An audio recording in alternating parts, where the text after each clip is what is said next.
मेरे प्रिय मित्रों, नमस्कार।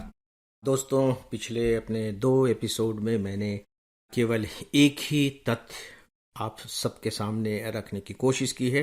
इनफैक्ट सच पूछिए तो आपके दिल और दिमाग में उतार देने की कोशिश की है कि वास्तविक में जो तैयारी होती है वह मुख्य परीक्षा की ही होती है, या यूं कह लीजिए कि सिविल सेवा परीक्षा की तैयारी की जो धुरी होती है, जो एक्सिस है, वो मूलतः मेंस एग्जामिनेशन ही है। आज मैं अपने इस लेक्चर के तहत इस विषय पर बात करने जा रहा हूं कि जब मैं ये कह रहा हूं कि मुख्य परीक्षा ही मूल तैयारी है, तो सवाल ये उठता है कि आप तैयारी करेंगे कैसे। आप अभी तक इतने सारे एग्जाम दे चुके हैं। मैं कि कॉम्पिटिटिव एग्जामिनेशन की बात नहीं कर रहा हूं, मैं स्कूल से लेकर के कॉलेज तक के एग्जामिनेशंस की बात कर रहा हूं। अगर आप मोटे तौर पर देखेंगे तो चीज़ें एक जैसी ही आपको दिखाई देंगी। एक सिलेबस होता है, आप सिलेबस तैयार करते हैं, पढ़ते हैं, याद करते हैं, नोट्स बनाते हैं। इसके बाद एग्जामिनेशन होता है, आपको क्वेश्चन पेपर दिए जाते हैं, आप उनके आंसर लिख करके आते हैं। आपके लिखे हुए आंसर्स का मूल्यांकन किया जाता है और उसके आधार पर फिर रिजल्ट घोषित कर दिए जाते हैं। आपको अंक दे दिए जाते हैं, मार्क्स दे दिए जाते हैं, और उसके आधार पर आपकी रैंकिंग भी फिक्स हो जाती है। भले ही वहां उस तरह से रैंकिंग ना दिखाई देती हो, लेकिन फिर भी आपको कितने प्रतिशत मार्क्स मिले ये आपको पता लग जाते हैं और आप अगली क्लास में पहुंच जाते हैं। ऊपरी तौर पर सच पूछे तो इसका भी लगभग यही पैटर्न है, सिवाय एक बात को छोड़कर, और वो ये है कि यहाँ पास होने और फेल होने जैसा कोई कॉन्सेप्ट नहीं है। यहाँ सेलेक्ट होने का कॉन्सेप्ट है कि यदि आप सेलेक्ट हो जाते हैं तो आपको नौकरी मिल जाती है, और यदि आप सेलेक्ट नहीं हो पाते हैं तो फिर से आपको अगले साल परीक्षा में बैठना होता है, और बिल्कुल वही प्रक्रिया होती है जिस प्रक्रिया से इस साल आप गुजरे थे। लेकिन बाकी चीजें तो ऊपरी तौर पर एक जैसी ही दिखाई दे रही होंगी। यहां मैं आपको स्पेशली सतर्क करना चाहूंगा। दोस्तों, चीजें एक जैसी दिखाई देने का अर्थ ये कतई नहीं होता है कि वास्तव में चीजें एक जैसी होती भी हैं। मैं रिपीट कर रहा हूं कि चीजें एक जैसी दिखाई देने का यह कतई मतलब नहीं होता है कि चीजें बिल्कुल एक जैसी ही होती हैं। ऐसा नहीं है। कम से कम सिविल सर्विस एग्जामिनेशन के बारे में तो आपको यह बात अपनी गांठ में बांध ही लेनी चाहिए। ये दूसरे एग्जामिनेशंस की तरह नहीं है, ये डिफरेंट है, बावजूद इसके कि देखने में आपको उसी तरह से लग रहा है।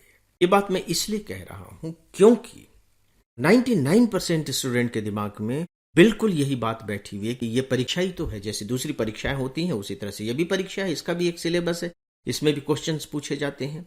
बात खत्म हो गई। वो समझ ही नहीं पाते कि भैया ये उस तरह का एग्जामिनेशन नहीं है। मैं कितनी बार बताने की कोशिश करता हूं और हर बार मुझे लगता है कि मैं फेल हो जाता हूं यह समझाने और बताने में कि भैया अगर यह दुनिया के सबसे कठिन परीक्षाओं में है, और इससे पहले भी मैं ये बात कह चुका हूं और आगे भी कहता रहूंगा, तो कोई ना कोई कारण तो होगा कि वो क्यों कठिन है। आपको उसे ही समझने की कोशिश करनी चाहिए कि भाई वो कौन सी चीज है जो इसे कठिन बनाती है। सिलेबस इसे कठिन नहीं बनाता, कोई और चीज है जो इसे कठिन बनाती है। तो वो कौन सी चीज है? बस सिर्फ एक चीज, और वो सिर्फ यह कि इसमें जिस तरीके से प्रश्न पूछे जाते हैं वो बिल्कुल एक डिफरेंट तरीके के प्रश्न हैं। इसके उत्तर आपको बने बनाए नहीं मिलेंगे, किताबों में नहीं मिलेंगे। उदाहरण के तौर पर आप चीनी खाते हैं, शुगर आप इस्तेमाल करते हैं, आप गुड़ भी खाते हैं। यदि मैं आपसे यह पूछूं कि चीनी की खेती कहां होती है, तो आप मेरी तरफ चौंक कर देखेंगे कि ये सर क्या पूछ रहे हैं कि चीनी की खेती कहां होती है। चलिए गुड़ की ही बता दीजिए कि गुड़ की खेती कहां होती है। तो आप कहेंगे कि सर गुड़ की कोई खेती भी होती है क्या? गुड़ की फैक्ट्री हो सकती है, चीनी की फैक्ट्री हो सकती है, लेकिन खेती नहीं होती है। तो फिर खेती किसकी होती है? मैं अगर कहूं कि भाई चीनी की खेती नहीं होती है तो चीनी बनती कैसे ही, तो आप कहेंगे फैक्ट्री में बनती है। तो फिर फैक्ट्री में ऐसी क्या चीज लाई जाती है जो चीनी में तब्दील कर दी जाती है? तो आप कहेंगे कि गन्ना, गन्ना, शुगर केन। यानी कि खेती किसकी हो रही है? शुगर केन की हो रही है, और फिर उस शुगर केन से गुड़ बनाया जा रहा है, उसी शुगर केन से चीनी बनाई जा रही है, उसी शुगर केन से खांड बनाई जा रही है, उसी शुगर केन से खांडसारी बनाई जा रही है, और पता नहीं क्या क्या चीजें बनाई जा रही है। इसका मतलब क्या हुआ दोस्तों? यही इसे दूसरे एग्जामिनेशन से अलग करती है। इसका मतलब यह हुआ कि यहां जो चीजें हैं, यानी कि एग्जामिनेशन में जो आपको चीजें बतानी हैं, जो सौंपनी है एग्जामिनर को, वो आपको क्रिएट करनी होगी, आपको अपनी तरफ से निर्मित करनी होगी। बनी बनाई चीज नहीं है कि वहां से काटा और बात खत्म हो गई। गेहूं की तो खेती हो सकती है, आप खेत से काट करके ले आइए, गेहूं बस मिल गया आपको। धान की खेती हो सकती है, आम के बगीचे होते हैं, बाकी सब चीजों के होते हैं, लेकिन इनके तो नहीं होते। इसका मतलब यह हुआ कि आपको अपने दिमाग में एक फैक्ट्री लगानी पड़ेगी, एक फैक्ट्री लगानी पड़ेगी, और वो ऐसी फैक्ट्री होगी जो कच्चे माल को इस तरह से प्रोड्यूस्ड फॉर्म में कन्वर्ट कर सके। कच्चा माल, रॉ मटेरियल। तो वो रॉ मटेरियल क्या है? अपने दिमाग में दोस्तों इसे मोटे मोटे अक्षरों में लिख लीजिए। अगर आपको सिविल सर्वेंट बनना है तो मैं माफी चाहूंगा कि मैं थोड़े से कड़े शब्दों में ये बात आप सबके सामने कह रहा हूं, और वो ये कि जो कुछ भी आप पढ़ते हैं, जो आपका सिलेबस है, और सिलेबस को पूरा कराने वाले जितने भी जो दूसरे उपाय हैं, किताबें हैं, नोट्स हैं, मैगजीन्स हैं, न्यूज़पेपर्स हैं, न्यूज हैं, लेक्चर्स हैं, ऑफलाइन क्लासेस हैं, ऑनलाइन क्लासेस हैं, ये जितनी भी चीजें हैं, ये सब के सब बेसिकली आपको कच्चा माल प्रोवाइड करती हैं। बस दैट्स ऑल, कच्चा माल प्रोवाइड करती हैं। और इनमें से अगर कोई भी ये दावा करता है कि नहीं, वो बिल्कुल आपको प्रोड्यूस्ड फिनिश्ड प्रोडक्ट दे रहा है। फिनिश्ड प्रोडक्ट, फिनिश्ड प्रोडक्ट कहने का क्या मतलब है? फिनिश्ड प्रोडक्ट कहने का मतलब है कि हम आपको ये प्रश्न दे रहे हैं और ये परीक्षा में पूछे जाएंगे, चाहे प्री हो चाहे मेंस हो, तो आपको उस पर डाउट करना चाहिए, करना ही चाहिए। लेकिन मुझे मालूम है कि आप डाउट नहीं करेंगे। इसलिए नहीं करेंगे क्योंकि वो चीज आपको सूट करती है। आपको लगता है यार कि ये बना बनाया माल मिल रहा है, रट लो, क्योंकि आदत तो हमारी रटने की है ना। रटना आसान होता है, बैठेंगे 50-50 बार पढ़ेंगे, दोहराएंगे, याद हो जाएगा। काश कि इससे बात बन जाती है। अगर इससे बात बन रही होती तो मैं यही कह रहा होता कि आप बिल्कुल ऐसा कीजिए, लेकिन इससे बात बनती नहीं है। लेकिन जो ऐसा कह के अपना माल बेचते हैं उनकी तो बात बन जाती है, और चूंकि वो आपको सूट कर रहा होता है इसलिए आप उन्हें खरीदते भी हैं। लेकिन वो बात तो नहीं बनती ना जिसके लिए आप ये सब कर रहे हैं। आप किसके लिए कर रहे हैं? आप सिविल सर्वेंट बनने के लिए कर रहे हैं। और सिविल सर्वेंट बनने के लिए जो जरूरी बात है वो ये है कि आप अपने दिमाग में एक फैक्ट्री लगाइए जो इन सारे कच्चे मालों को प्रोसेस्ड करके और उसको एक फिनिश्ड प्रोडक्ट में निकाल सके। वो फिनिश्ड प्रोडक्ट क्या होगा? एग्जामिनेशन में जो प्रश्न पूछे गए हैं, चाहे वो प्री के प्रश्न हो या मेंस के प्रश्न हो, आपको उनके उत्तर देने हैं।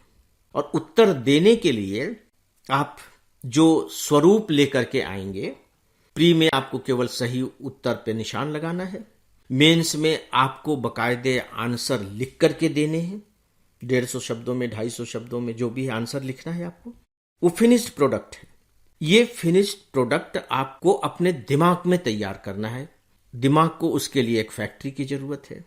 इसका मतलब यह हुआ दोस्तों कि जो सबसे बड़ा चैलेंज है सिविल सर्विस एग्जामिनेशन के प्रिपरेशन का, वो याद रखिए, रॉ मटेरियल को फिनिश्ड फॉर्म में कन्वर्ट करने का चैलेंज है। और ये चैलेंज छोटा मोटा चैलेंज नहीं है। आफ्टर ऑल जब आप सिविल सर्वेंट बनेंगे तो आप कर क्या रहे होंगे? उस समय आपके दिमाग में इतनी क्षमता होनी चाहिए कि जो समस्याएं आपके सामने आई हैं, आप उन समस्याओं को सुने, उन्हें देखें, समझने की कोशिश करें, और देखने, सुनने और समझने के बाद एक सॉलिड डिसीजन ले सकें, एक ऐसा निर्णय ले सकें जिससे कि समस्या का समाधान हो सके। इसका मतलब है कि यहां भी आप देखें कि जो कुछ भी आप कर रहे हैं वो आपका अपना दिमाग कर रहा है। कोई थर्ड पर्सन आकर के आपको नहीं बता रहा है कि आप इस समस्या के समाधान के लिए ये कदम उठा लीजिए। इनपुट के रूप में आप लेंगे, इससे भी पूछेंगे, उससे भी पूछेंगे, उससे भी पूछेंगे। तो ये जितनी भी चीजें आप पूछ रहे हैं, देख रहे हैं, कर रहे हैं, ये सब के सब रॉ मटेरियल की तरह है। आपको इनपुट मिलते चले जा रहे हैं, इनपुट मिलते चले जा रहे हैं, और फिर इन इनपुट्स की एनालिसिस करके, इनको प्रसंस्कृत करके, प्रोसेस्ड करके, फिर आप एक फिनिश्ड फॉर्म का डिसीजन तैयार करते हैं कि हाँ ये किया जाना चाहिए, और फिर वैसा आप करते हैं और उसके फिर अच्छे रिजल्ट दिखाई देते हैं, उसके परिणाम हमारे सामने आ जाते हैं। तो दोस्तों प्लीज नोट कर लीजिए कि आपको अपने दिमाग में ज्ञान की एक फैक्ट्री लगानी है, तर्क की एक फैक्ट्री लगानी है, एक ऐसी फैक्ट्री लगानी है जो पढ़ी हुई चीजों को प्रोसेस्ड करके उन्हें पका कर, आप अगर सरल भाषा में और कहना चाहें, बोलचाल की भाषा में, उन्हें पका और पचा कर एक नए रूप में तैयार कर सकें। तो दोस्तों, आज बस इतना ही, और इसी के साथ ही आज के इस डेली ऑडियो लेक्चर को अब यहीं समाप्त करता हूं। नमस्कार।